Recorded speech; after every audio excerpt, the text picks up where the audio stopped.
So here we have one of our Rassay motorhomes. This is a Rollerteam Autoroller 707.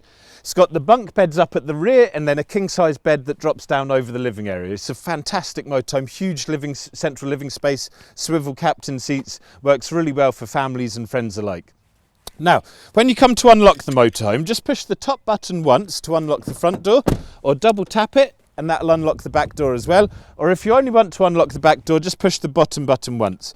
And then when you lock it, that will lock all three doors. So I'll just unlock it again there. In under this top flap, you've got your fuel filler. So when you collect the motorhome, it will have a full tank of diesel.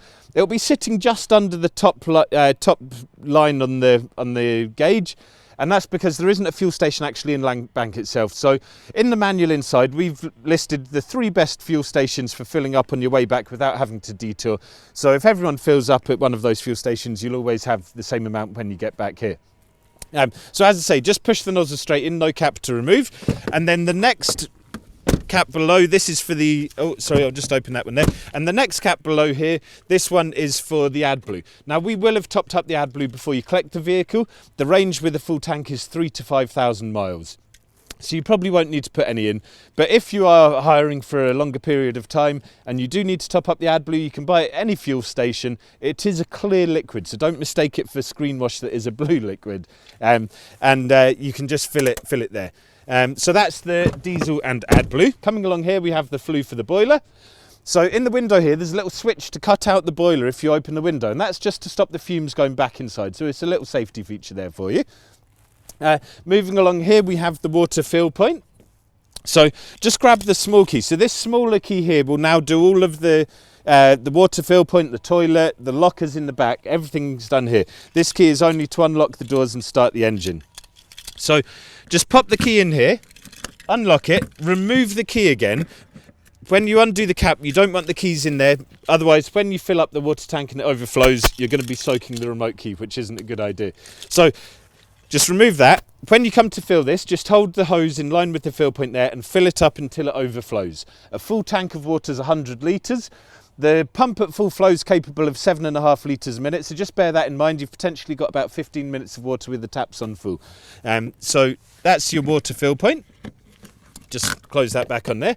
And then next we have an external gas point. Now we don't supply any external gas appliances, so if you haven't brought anything, we'll just ignore that. If you have brought something, you'll obviously know how to use it yourself anyway. So that's for the external gas appliances. This one here is for the electric hookup. So the end of the cable that's got the cap on it, lift the cap up horizontal and slide it in over the top, and to release it, push the black lever down there to lift the back of the cap to disconnect it. So that's your electric hookup. Habitation door just here, obviously. So coming in here to the rear locker, we have the camping table, camping chairs, hose, the electric hookup cables in the black bag with the orange rim around the edge, road safety kit, floor towel. The big blue bag is your silver screen for the front window, and we'll send you a separate video just showing you how to pop that on. And then through the other side, you've got your road safety kit as well, and toilet chemicals for the toilet. So that's everything in the back there. When you close these doors, push it to, turn the handles 180 degrees. That will hold the door closed, and then push the handles in to lock it. When they stay in, that's it locked. If, for example, like that, it doesn't stay in, it's just the key barrel that's unlocked. So you just leave the handle where it is, but turn the key, push it in, that's it locked there. So there we have our rear locker space. Round at the back here we have the bike rack. These can take, the different motorhomes will have different bike racks on, even though it'll be the same model of motorhome. Some will be rated to 50 kilos, some to 60 kilos, all maximum 15 kilos per rail. So they're not really suitable for the heavier electric bikes.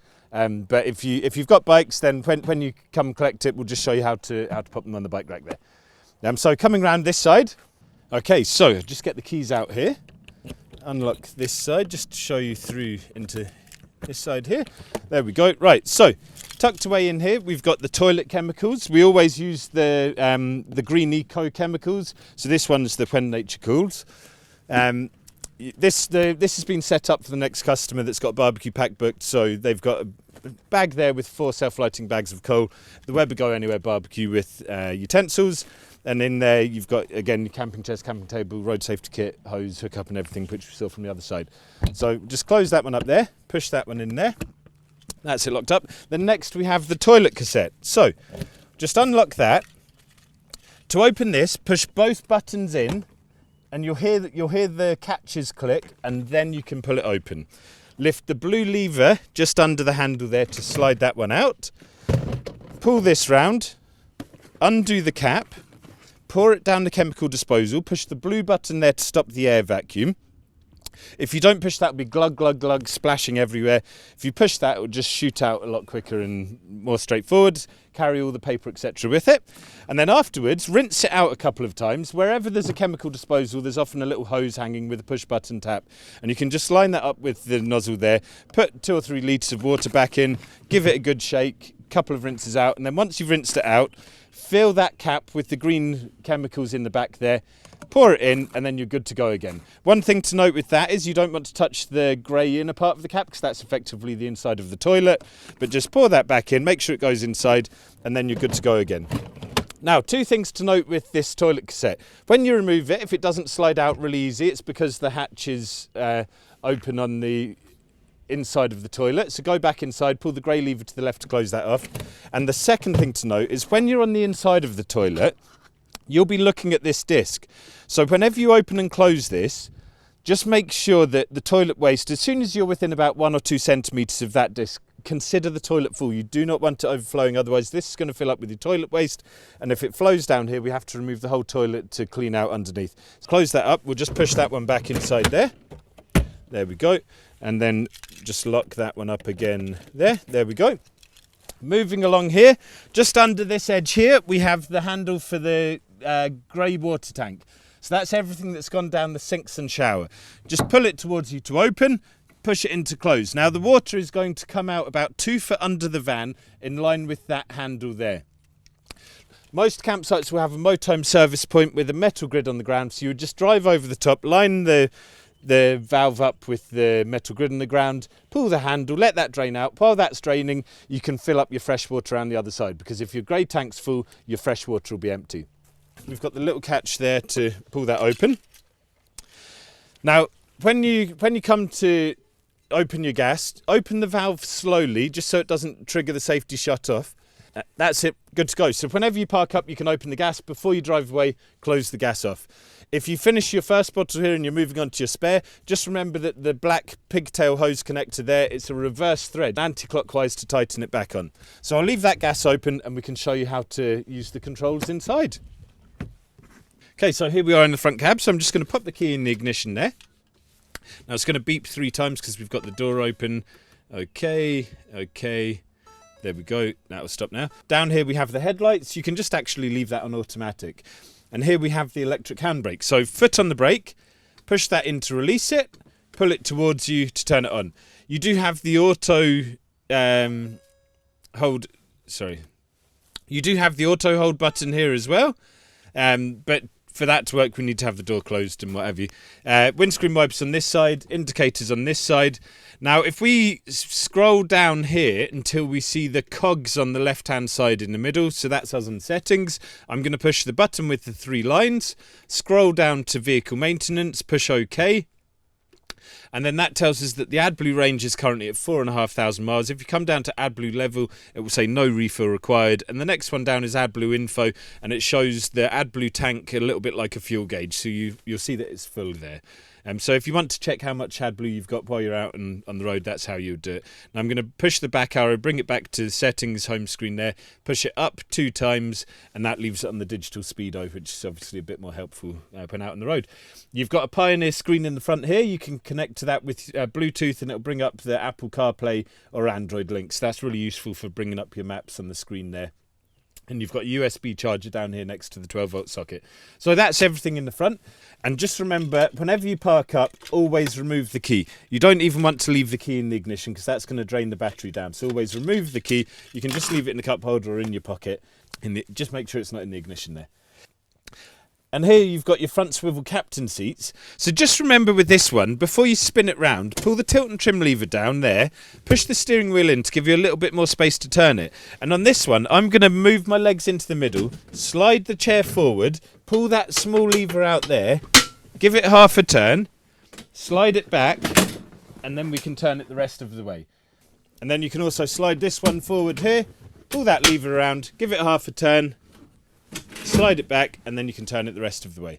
And then you've both got both of your seats spun round there. Just in terms of driving tips quickly, you've obviously got extended wing mirrors here. Some people would say fold them in. I would maybe be hesitant to advise that because the body steps out at the front cab there. If someone's that close that they're hitting your wing mirror, they're too close. So just be really careful. Check your wing mirrors more than you would normally. A little bit like when you're doing your driving test. The rear wheel is your pivot point. So if you turn full lock on the steering wheel, the back end is going to swing out potentially up to about a foot. So just be really careful of telegraph poles, lamp posts, everything like that.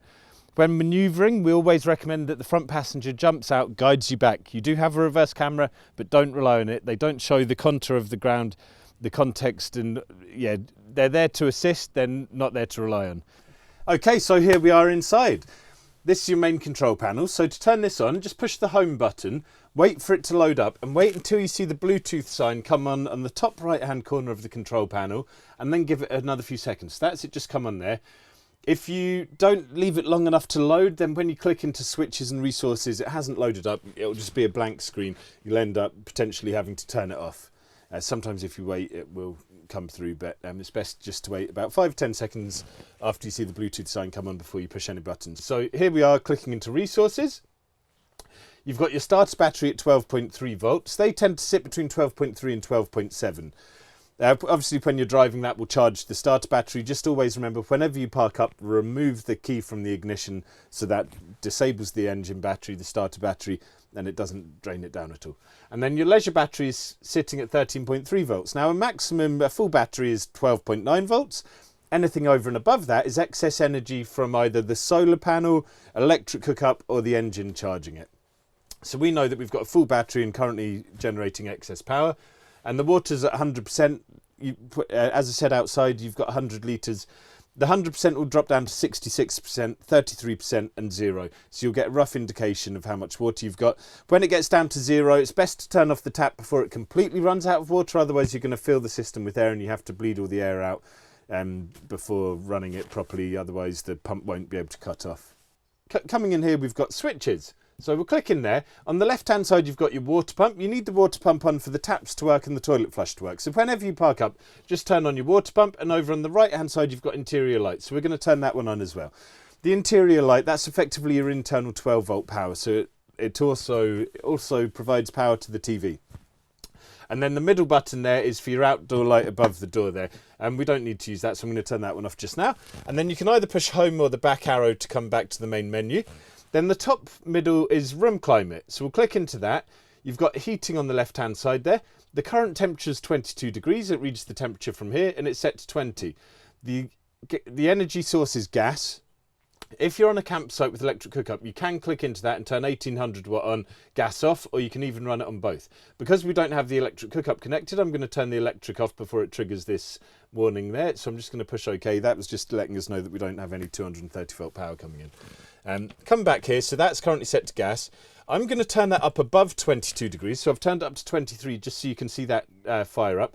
Now you see the circles flashing red, that's the boiler kicking in, and it will heat it up until it gets to 23 degrees. Now if we come back to the main menu here, you'll see that you've got the green turquoisey line and the temperature that it's set to. Click back into that, push power at the top right there to turn it off, and the line goes away.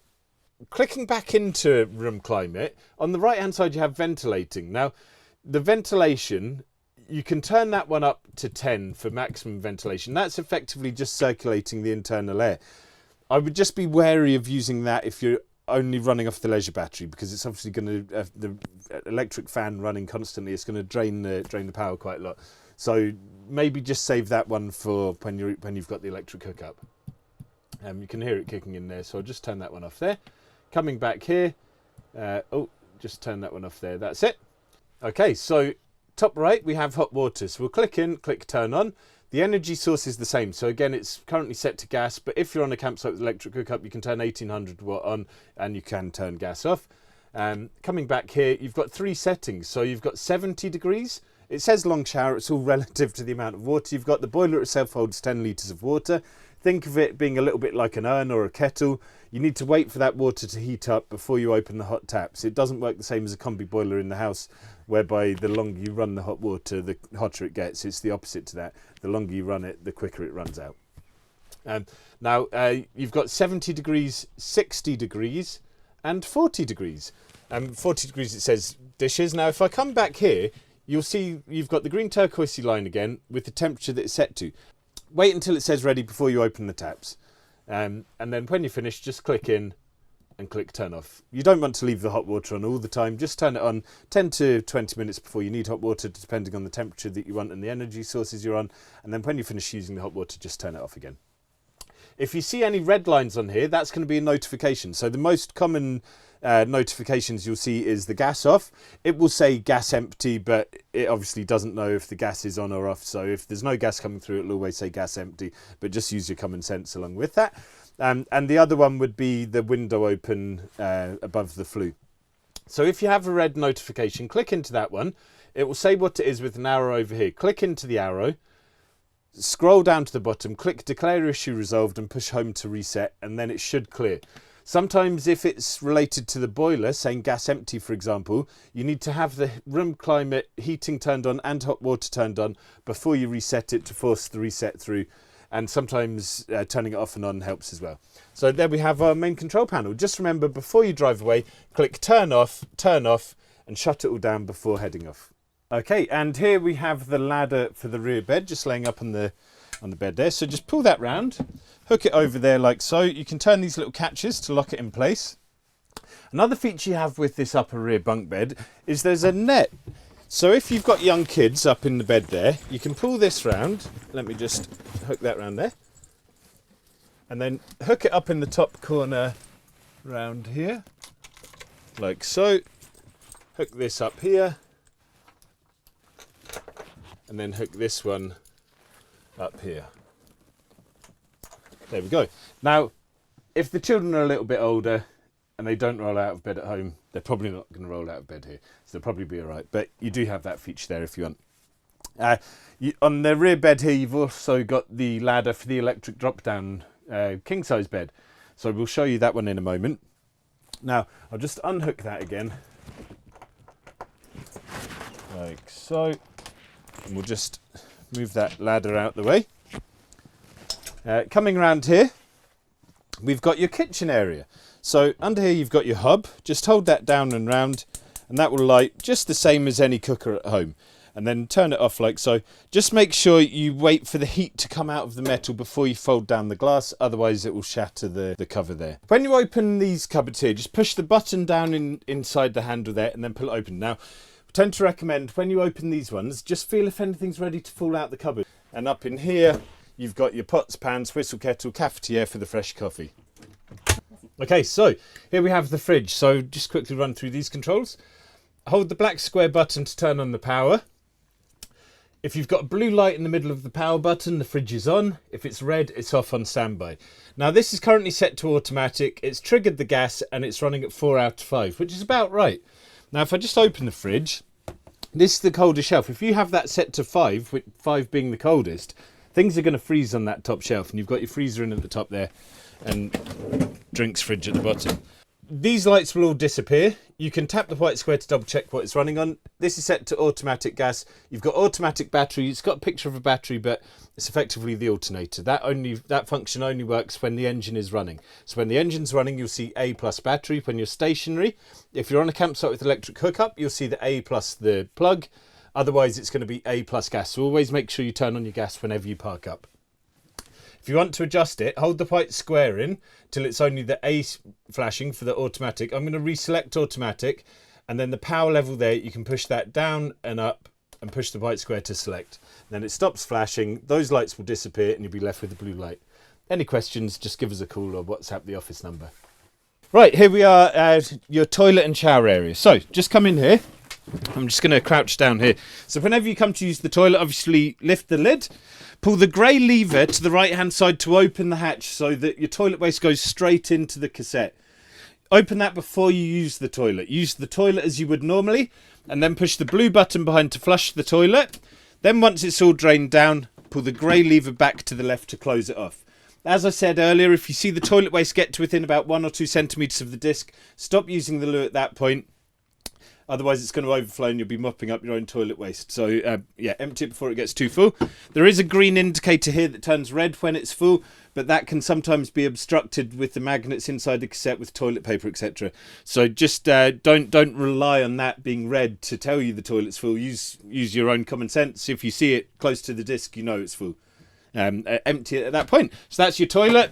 We always leave you a toilet roll and a hand soap. The hand soap is just up in the cupboard there, just so it doesn't fall over when you start driving. And then coming around here, the tap doubles up as a shower, so you can pull the tap head out, push the grey rubber button at the top to turn it to a shower spray, and once you're finished, just feed that back in. Obviously, if you're using the shower, sorry, let me just feed this in. Obviously, if you're using the shower, lift the wooden grate out, undo the little rubber strap there, fold the shower screen round, it hooks on there. It's not very big, and in all honesty, you'll probably find it a lot easier using the showers on the campsite. You're not going to be restricted by waiting for the water to heat up, boiler only holding 10 litres of water at a time, etc. So you'll probably find showers on the campsite easier, but you do have a shower here, so feel free to use it if you wish. There we go.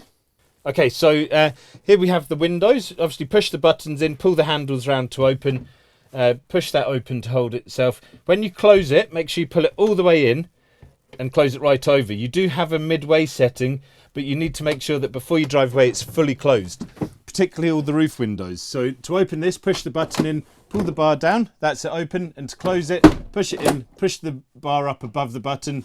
You've got your blackout blind built in there. All the other windows have blinds built in. You just push the buttons and slide them up to close. Now, just remember that when you're driving, the only windows you can open are the front glass cab windows on the front driver's seats. All the plastic windows in the back and the roof, they all need to be closed before you drive, otherwise they'll literally fly away. They're just held on with S-hinges. If the wind gets under and they fly right the way back, the hinges disengage and you've lost your windows. So make sure all windows are fully locked before you drive away. Here we are in the lounge area of the Rassay. I'm just going to show you how to use the table. So hold the frame still underneath, spin the tabletop round like so. It's got instructions here, but you can see here. So now I've folded it over like so.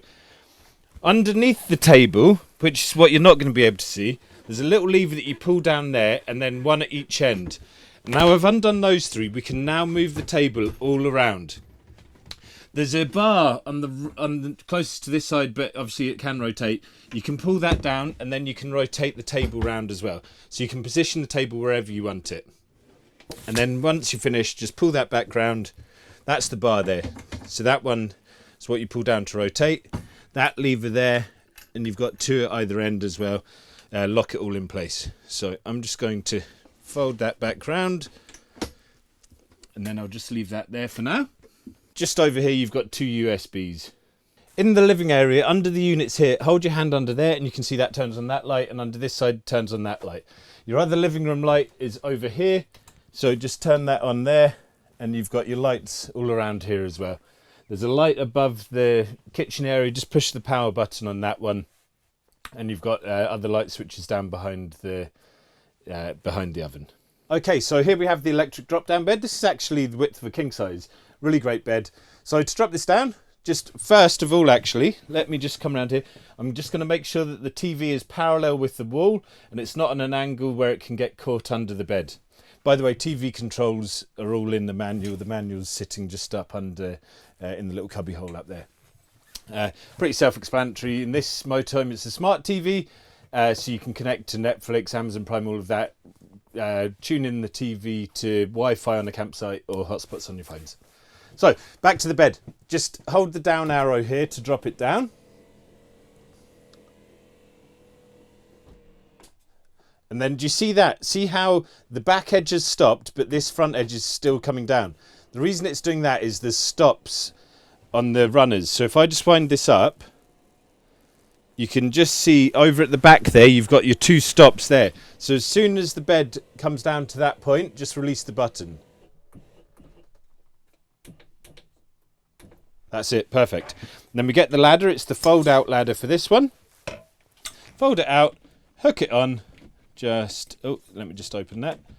Just hook that on there, close that off, and that's your ladder. You've got sprung slats under there. They're really comfy beds. You'll sleep well.